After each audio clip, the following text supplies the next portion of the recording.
Мов стара фортеця із більш як столітньою історією – це 13-та Вінницька школа. До 1917 року побудована, вона гарна, класична, така, бачите, з колонами. Та час нещадний, фасад мов зморшки, вкрили тріщини, а дах пропускає воду.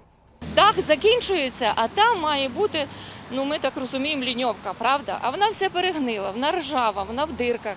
І зрозуміло, що все тече, відповідно, по стіні, по самому корпусу, по самій стіні. Через те відвалюється отак і все.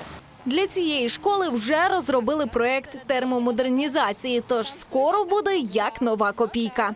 Ми дійсно допомагали школі, міська рада робили поточні ремонти, ремонтували дах, але дах в такому стані, що його потрібно замінити.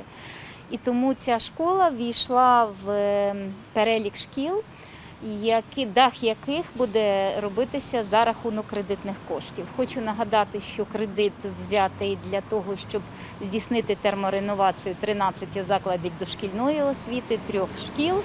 А поки йдемо оглядати фронт робіт. Підемо в школу? Підемо.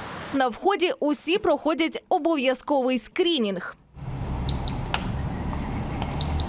І директорка веде нас на горище. Там, каже, як найкраще видно шифер решето. Подивіться, вон там. Там кругом просвіт. Там ляє, як з відра. Та й рідні дерев'яні балки ще хоч і тримають дах, та теж помітно зносились. Цей дах треба міняти, тому що все повністю за технічною експертизою дерево. Аварійний вийшов строк його придатності. Поверхом нижче класи. Вони щоразу першими приймають на себе удари стихії. Ламінат вздувся, карніз впав, там вся стіна сира, і другий карніз так само відвисає. Тобто ми нічого не можемо з цим діяти. Потрібно ремонтувати. Тут не було навіть стільця і стола, щоб його не обмочило, коли дощ іде. І дітей ми переселяли, забрали в інші класи, в інші приміщення і так далі. Але тут постійно вода. На цьому ж поверсі підсобка географів. Тут після недавньої зливи не витримала стеля. Будь ласка, подивіться. Отак вона падає на коридорах, отак вона падає в класах. Трохи краще справи у спортзалі. Це одна із прибудов школи, але через пласку покрівлю теж часом пропускає вологу. Ні, лише так по краях, отам, бачите, там можете зазняти, подивитися. Але в цілому немає такого, що тече прямо отак на голови дітям. Але коли поміняють з плоскої крівлі, зроблять шатрову, то тут буде взагалі чудово. Далі йдемо до концертного холу. Тут проходять концерти і свята. Та як задощить, у залі поміж глядачів доводиться ставити відра. Повні відра, бо це тільки перед вашим приходом технічки звідси повиливали воду. Ось, будь ласка, ще навкапало ось тут. Так, і подивіться на цю підлогу, вона вже вся подулась, ці дошки прийдеться міняти. І зараз тут вже взагалі воду нічого не зупиняє. Вона отак, як йде на вулиці, так вона йде тут. Тут теж має бути шатрова крівля, і ми дуже цьому раді, ми безмежно вдячні. Вирішить усі проблеми повна заміна й утеплення шкільного даху. Роботи готуються розпочати, а після візьмуться за стіни, вікна й двері замінять на енергоощадні. В цілому наша школа тепла. В нас є автономне опалення, яке, дякуючи міській владі, Володимиру Борисовичу, ми в свій час зробили і в початковій школі, і в цій школі. Це дуже важливо. Запланували проєктанти й додатковий вхід.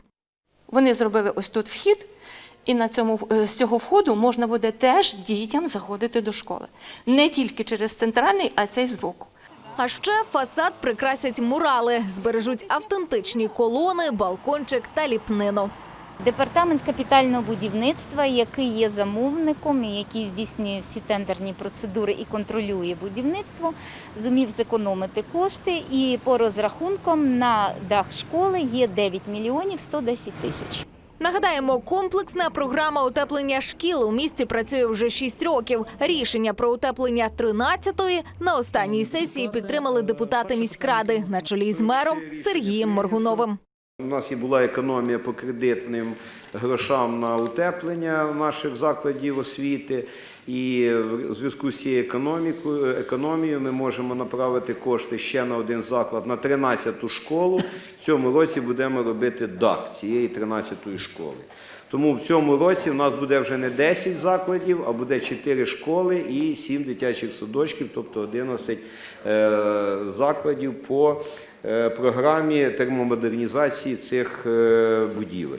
Це дозволить заощадити бюджетні кошти і головне – створити для дітей сучасні умови навчання. Ми хочемо, щоб були ці комфортні умови. І ми безмежно вдячні Сергію Анатолійовичу, всім, хто долучився, хто, напевно, вони там голосували, правда? Хто піднімав голос за наш проєкт, безмежно до землі вклоняємося. Дякую вам за те, що на перспективу ми будемо дуже гарно мати школу і будемо нею пишатися. А після завершення усіх робіт сподіваються ще й підсвітити школу прожекторами. Наразі ж тривають тендерні процедури. Софія Бабейко, Дмитро Гідулянов. Новини телеканал «Віта».